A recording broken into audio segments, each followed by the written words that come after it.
Hi, welcome to the Java programming tutorial.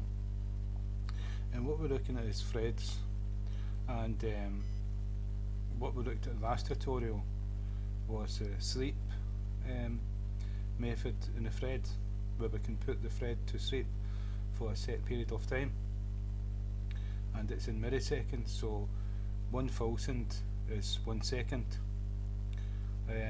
What we're going to look at is the priority.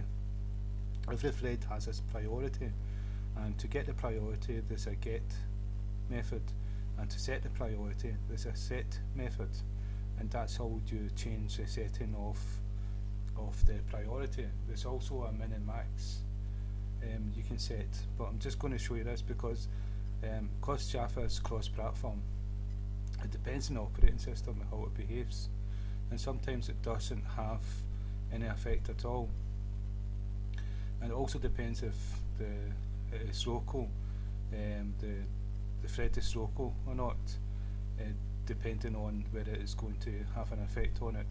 So there's lots of issues towards it, but I need to show you it so you know about it, because if you can change the priority of a thread, and you've got lots of threads running the same program, you can give more priority to something that's in the forefront of your program than something that's in the background, that's only needs maybe like to search for data and short bursts of time and period, and it's not priority. So you can actually set the priority. And so what you do is, if I come here and the thread is called TD, I'm going to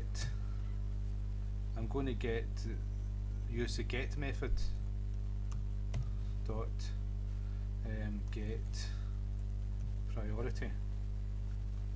Right, and so that's going to return the value, an integer, of the priority. So I'm going to print it to screen.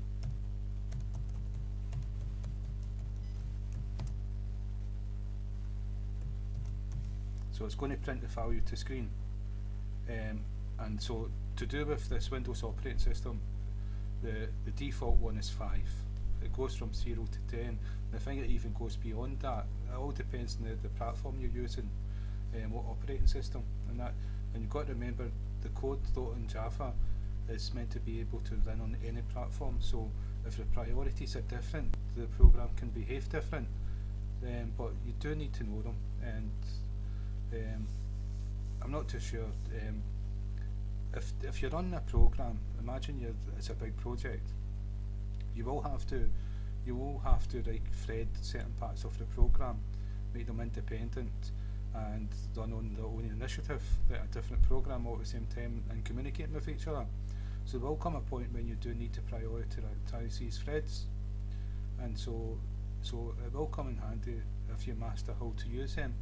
And so what I'm going to do is run a program so that you can see the default priority of a thread. This is Windows, remember. So if I save, first I'll save and then run the program. So 5 is the default. So if I stop,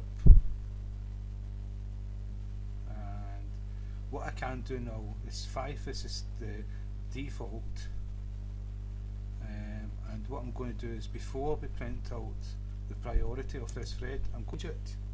So it's TD, what we call the thread, set priority, and we pass it a parameter, an argument, an integer, and the integer is going to be the priority we want.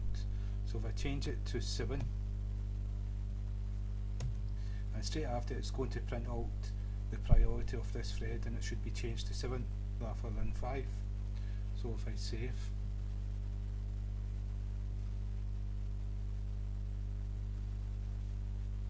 so you can see and it's 7. So we've changed the priority. So we've just got one thread running. So you can imagine that if we had many, and one was doing a more important job, it needed access to things more often, we would give that a better priority. And if something that occasionally it needed to just write the score when a player finished a game to a file, then that would have a lower priority. It wouldn't need access all the time. And so you would be able to manipulate how your program's going to behave. but I think you would actually have to consider what system that your Java program's going to run on, and if it was going to run on a different platform, you would have to test it on that platform to make sure it's doing what it's supposed to do.